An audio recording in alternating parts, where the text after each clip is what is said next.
Shalom Aleichem, and welcome back to the broadcast Peace Be Upon You. I'm Sean, your host. This morning, we are looking at this week's Torah portion for the week.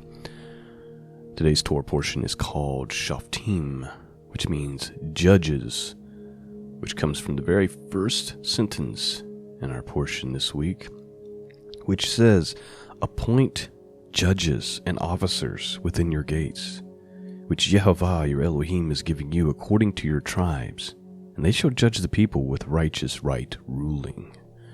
We're looking at Deuteronomy chapter 16, starting with verse 18, through chapter 21, verse 9.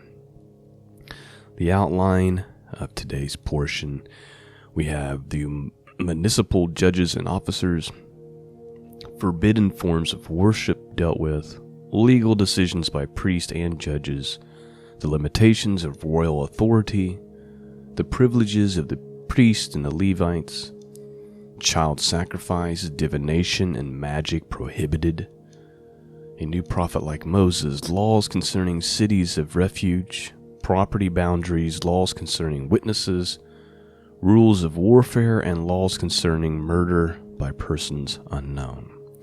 That is what is on the table for today. I will be reading from the Hallelujah Scriptures this morning, and I pray that you are blessed by it. Just a reminder, there'll be some names in Hebrew like Kohanim, which means priesthood or priest, priest. The name of God instead of the word Lord, we'll have the actual name of God. I pronounce it Yehovah or Yehovah. Some people pronounce it Yahuwah. It's definitely up for debate. But those, if you're new to the channel, when we read from this translation, it basically just brings out some of the Hebrew words that are already there in the manuscripts, that are already there in the text, but that we kind of cover up with English, like the name of God more specifically, where we cover it up with the capital L-O-R-D, Lord. Okay. That is enough of an introduction. Let's dig right in and look at the Torah portion for this week. Chapter 16, starting with verse 18. "Appoint judges and officers within your gates, which Yehovah your Elohim is giving you according to your tribes, and they shall judge the people with righteous right ruling. Do not distort right ruling, do not show partiality, nor take a bribe. For a bribe blinds the eyes of the wise and twists the words of the righteous." Please note, what is being warned against here and prohibited against here is exactly the problem we have in most countries around the world, and definitely here in the United States, where our judges do not judge appropriately. They do not use righteous right ruling. Our politicians take bribes and show partiality, and of course it blinds the eyes and twists the words. Verse 20, "Follow righteousness so that you live and inherit the land which Yehovah your Elohim is giving you. Do not plant for yourself any tree as an Asherah near the altar of Yehovah your Elohim that you make for yourself. And do not put up a pillar which Yehovah your Elohim hates. Do not slaughter to Yehovah your Elohim a bull or a sheep which has any blemish, any evil matter, for that is an abomination to Yehovah your Elohim. When there is found in your midst, in any of your cities which Yehovah your Elohim is giving you, a man or a woman who does what is evil in the eyes of Yehovah your Elohim in transgressing his covenant, and has gone and served other mighty ones, and bowed down to them, or to the sun, or to the moon, or to any of the hosts of the Shamayim, that is to say heavens, which I have not commanded. And it has been made known to you, and you have heard, and have searched diligently, then see if true. The matter is confirmed that such an abomination has been done in Israel. And you shall bring out your gates that man or woman who has done this evil matter, and you shall stone them to death, that man or woman, with stones. At the mouth of 2 or 3 witnesses shall he that is to die be put to death. He is not to be put to death by the mouth of one witness. The hand of the witnesses shall be first against him to put him to death, and the hand of all the people last. So you shall purge the evil from your midst. When any matter arises which is too hard for you to judge between blood and blood, between plea and plea, or between stroke and stroke, matters of strife within your gates, then you shall rise and go up to the place which Yehovah your Elohim chooses. And you shall come to the Kohanim, that is to say the priest, the Levites, and to the judges who was in those days, and shall inquire, and they shall declare to you the word of right ruling. And you shall do according to the word which they declare to you from that place which Yehovah chooses. And you shall guard to do according to all that they instruct you.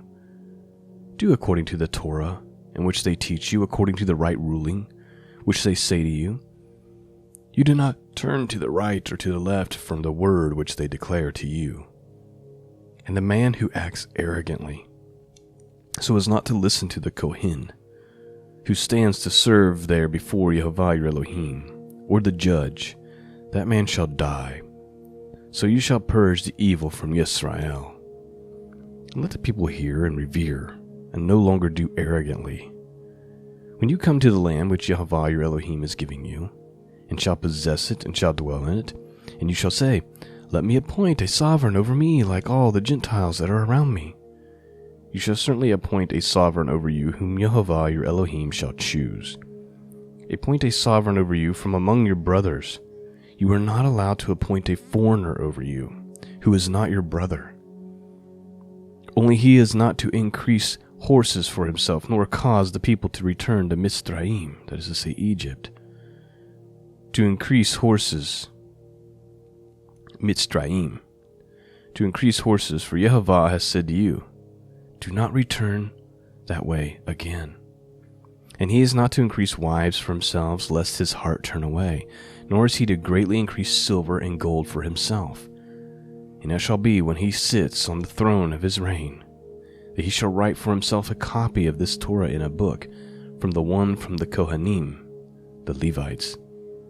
And it shall be with him, and he shall read it all the days of his life, so that he learns to revere Yehovah his Elohim, and guard all the words of this Torah, and these laws, and to do them, so that his heart is not lifted above his brothers, and so as not to turn aside from the command right or left, so that he prolongs his days in his reign, and his children in the midst of Yisrael. All right, let's pause for a second. Man, there's so much wisdom here that I wish that our own governments followed these rules, because if they did, we wouldn't have the problems we have. First of all, you have the refusal to tolerate evil, to cast it out of your society immediately. Whereas in our culture, we have embraced and celebrated every form of evil, and it's caused a massive decay. As far as the leader is concerned, it is not to be a foreigner. It has to be someone born of your people, right? Like, there's a purpose for that, because a foreigner might have some other thoughts in mind. It has to be born of your people. They're not if he says if you appoint a king, it needs to be by Elohim. He says, when you come to the land which Yehovah your Elohim has given you, and you shall possess it, and shall dwell in it, and you shall say, Let me appoint a sovereign over me, like all the Gentiles, you shall certainly appoint a sovereign over you, whom Yehovah your Elohim shall choose. And he's not allowed to use that position to increase his wealth. He says he's not allowed to increase horses for himself, or cause the people to return to Egypt to increase horses, because he says you do not return that way again. He's not allowed to increase in wives. What's the reason for this?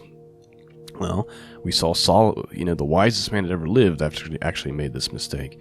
Because when you increase yourselves wives, especially if they are foreign wives, they will draw you away from Yehovah. It says, and he is not to increase wives for himself, lest his heart turn away.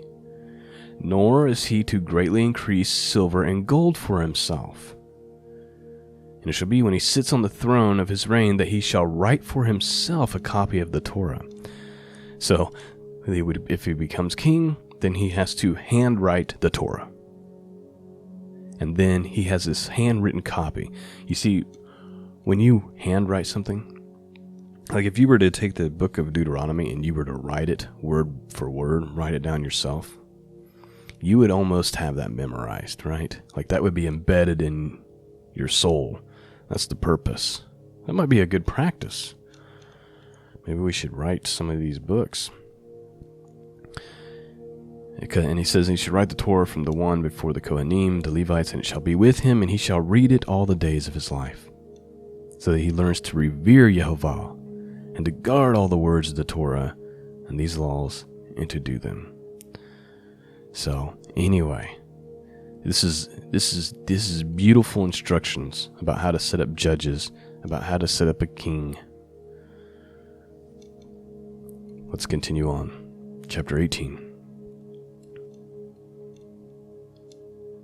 The Kohanim, that is to say priest, the Levites, and all the tribe of Levi have no part nor inheritance with Yisrael.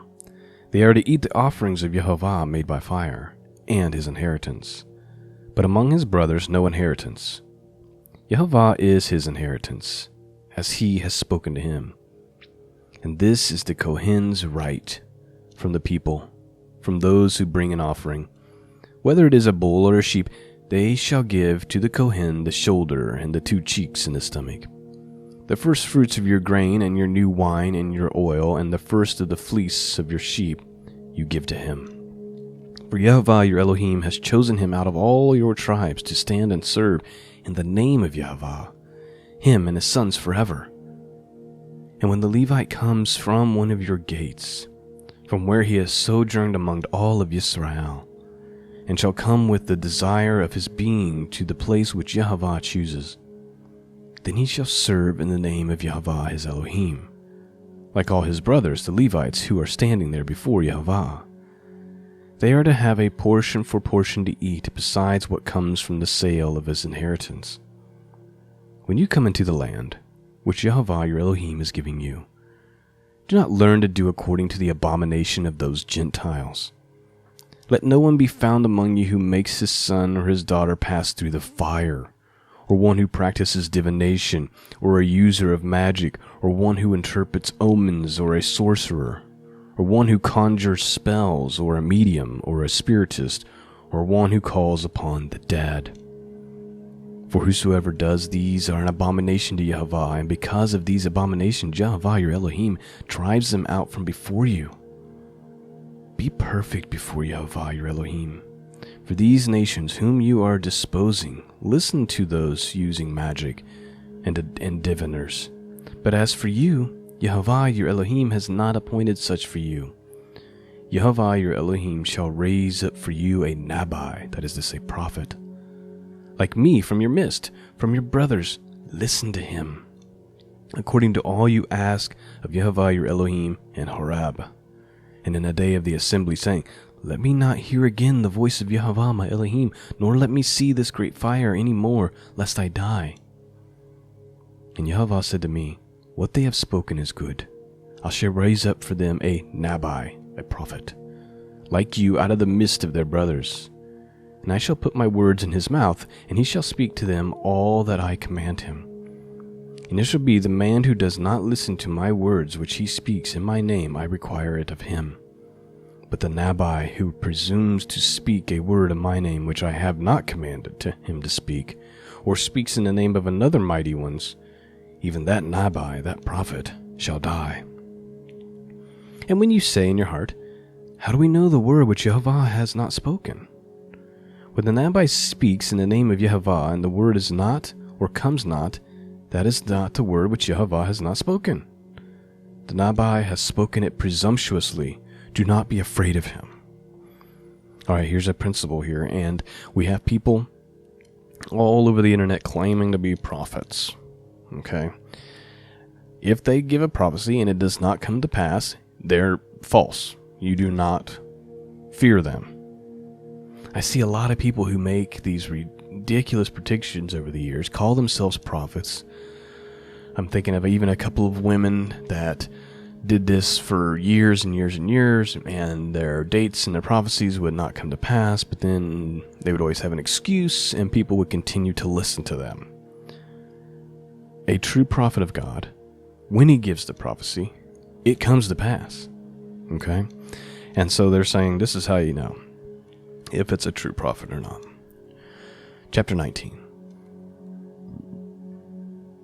When Yehovah your Elohim cuts off the nations whose land Yehovah your Elohim is giving you, and disposes them and dwell in their cities and in their houses, separate the cities for yourselves in the midst of your land which Yehovah your Elohim is giving you to possess. Prepare a way for yourself and divide into 3 parts the border of your land which Yehovah your Elohim is giving you to inherit, that anyone who killed someone shall flee there.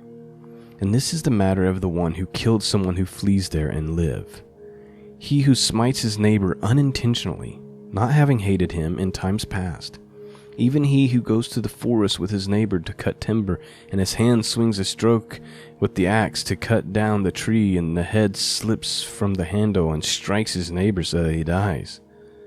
Let him flee to one of these cities and live, lest the revenger of blood, while his displeasure is hot, pursue the one who killed someone and overtake him, because the way is long, and shall smite him, though he was not worthy of death, since he had not hated him before. Therefore I am commanding you, saying, separate 3 cities for yourself. And if Yehovah your Elohim enlarges your borders as he swore to your fathers, and has given you the land which he promised to give your fathers, when you guard all this command to do it, which I am commanding you today, to love Yehovah your Elohim, and to walk in his ways all these days, then you shall add 3 more cities for yourself besides these 3, so that the innocent blood is not shed in the midst of your land which Yehovah your Elohim is giving you as an inheritance, or blood guilt shall be upon you. But when anyone hates his neighbor, and shall lie in wait for him, and rise against him, and smite the life from him, so that he dies, then he shall flee to one of these cities. And the elders of his city shall send and bring him from there, and give him into the hand of the revenger of blood, and he shall die. Your eye shall not pardon him, but you shall purge the blood of the innocent from Yisrael, so that it might be well with you. Do not remove your neighbor's boundary, which those in past have bound, in your inheritance which you inherit in the land of Yehovah your Elohim is giving you to possess. One witness does not rise up against a man concerning any wickedness or any sin that he commits. At the mouth of 2 witnesses, or at the mouth of 3 witnesses, is a matter established. When a malicious witness rises up against any man to accuse him of turning aside, then both men who have the dispute shall stand before Yehovah, before the Kohanim, and the judges who serve in those days. And the judges shall diligently search and see if the witness is false witness, who has falsely accused his brother. Then ye shall do to him as he thought to have done to his brother. Thus you shall purge the evil from your midst. We need that in our culture, where when people who are bearing false witness and lying to try to entrap others, the legal system should respond to them by giving them exactly what they were trying to trap the other person with, which is what's being commanded here. Verse 20, and let the rest hear and revere, and never again do this evil matter in your midst. And let your people not pardon life for life, eye for eye, tooth for tooth, hand for hand, foot for foot. When you go out to battle against your enemies, and shall see horses and chariots and people more numerous than you, do not be afraid of them. For Yehovah your Elohim, who brought you up from the land of Mitzrayim, is with you. And it shall be, when you draw near to the battles, that the Kohen shall come and speak to the people, and shall say to them, Hear, O Yisrael, you are drawing near today to battle with your enemies. Do not let your heart faint. Do not fear or tremble or be afraid before them. For Yehovah your Elohim is he who goes with you to fight for you against your enemies to save you. And the officers shall speak to the people, saying, Who is the man who has built a new house and has not dedicated it? Let him go and return to his house, lest he die in the battle, and another man dedicate it. And who is the man who has planted a vineyard and has not begun to use it? Let him also go and return to his house, lest he die in the battle, and another man should begin to use it. And who is the man who is engaged to a woman, and has not taken her? Let him go and return to his house, lest he die in the battle, and another man take her. And if the officer shall speak further to the people and say, Who is the man who is afraid and tender of heart? Let him go and return to his house, lest the heart of his brothers faint like his heart. And it shall be, when the officers have finished speaking to the people, that they shall appoint commanders of the divisions to lead the people. When you draw near to a city to fight against it, then you shall make a call for peace to it. And it shall be that if he accepts your call for peace and shall open to you, then all the people found in it are to be your compulsory labor and to serve you. But if it does not make peace with you, and shall fight against you, then you shall besiege it. And Yehovah your Elohim shall give it to your hands, and you shall smite every male within it, the edge of the sword. Only the woman and the little ones and the livestock, and all that is in the city, all that is spoil, you take as plunder for yourselves, and you shall eat the enemy's plunder, which Yehovah your Elohim gives you. Do so to all the cities which are very far from you, which are not of the cities of these nations, only of the cities these people which Yehovah your Elohim gives you as an inheritance. You do not keep alive any that breathe, but you shall certainly put them under the ban, the Hittite and the Amorite and the Canaanite and the Pezerite and the Hivite and the Jebusite, and Yehovah, as Yehovah your Elohim has commanded you. Lest they teach you to do according to all their abominations which they have done in their mighty ones, and you sin against Yehovah your Elohim. When you besiege a city for a long time by fighting against it to take it, you do not destroy its trees by wielding an axe against them. If you do eat of them, do not cut them down, for this is the tree of the field of a man to be besieged by you. Only trees which you know are not trees for food you do destroy and cut down, to build siege works against the city that is fighting against you until it falls. When anyone is found slain, lying in a field in the land which Yehovah your Elohim is giving you to possess, and it is not known who smote him, then your judges and elders shall go out, and they shall measure the distance from the slain man to the cities round about. And it shall be that the elders of the cities nearest to the slain man shall take a heifer which has not been worked, and which is not pulled with a yoke, and the elders of that city shall bring the heifer down to the wall with flowing water, which is neither plowed nor sown, and they shall break the heifer's neck there in the wadi. And the Kohanim, the sons of the Levites, shall come near, for Yehovah your Elohim has chosen them to serve him, and to Barak, which means blessed, in their name of Yehovah, by their command, every strife and every stroke. And let all the elders of that city nearest to the slain man wash their hands over the heifer whose neck was broken in the wadi. And they shall answer and say, Our hands have not shed this blood, nor have our eyes seen it. O Yehovah, forgive your people Yisrael, whom you have redeemed, and do not allow innocent blood in the midst of your people Yisrael, and the blood guilt shall be pardoned to them. Thus you purge the guilt of innocent blood from your midst, when you do what is right in the eyes of Yehovah. And that is the end of the Torah portion for this morning. And I hope that you have been blessed by it this morning, and that has given you something to think about. Certainly, there's some great advice in here about how to rule a nation. I was just thinking about the divination and the sorcery. And, let's just go back to that real quick. He says, Let no one be found among you who makes his son or his daughters pass through the fire. Well, we may not literally pass them through the fire in our culture, but we abort between 3,000 and 4,000 kids every day. I don't see how that's much different.